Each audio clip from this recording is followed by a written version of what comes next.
میرے غم نہا میں ہے نوید عشرت آفرین، بہار ہی بہار ہے میری خزاں لیے ہوئے۔ خزاں کی رنگینی ایسی سحر آفرین، جب ہر پتا مانند پھول خوشنما اور درخت گویا گلدستہ۔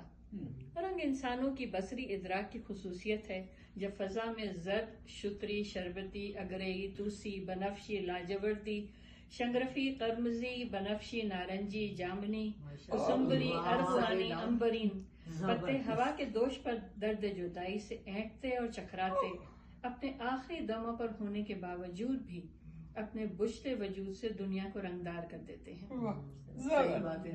ان رنگوں کی بدولت آتی سرما کی خنک شاموں میں فضا خوش رنگ ہوتی ہے، پھر دیکھتے ہی دیکھتے ایک تیز جھکڑ کے ساتھ ہمدم دیرینہ کا چلچلاؤ ہوتا ہے، یہاں تک کہ شجر ہجر کی ردا اوڑھ کر بچھوڑ میں دم ساتھ لیتے ہیں۔ آتی سرما کی دھندلی شاموں میں ہوا میں ایک اداسی کی باز کھل جاتی ہے، جیسے کوئی وعدہ نامکمل، ایک ادھورا اطراف محبت، اور پھر مکمل اور لامتناہی جدائی۔ زبردست۔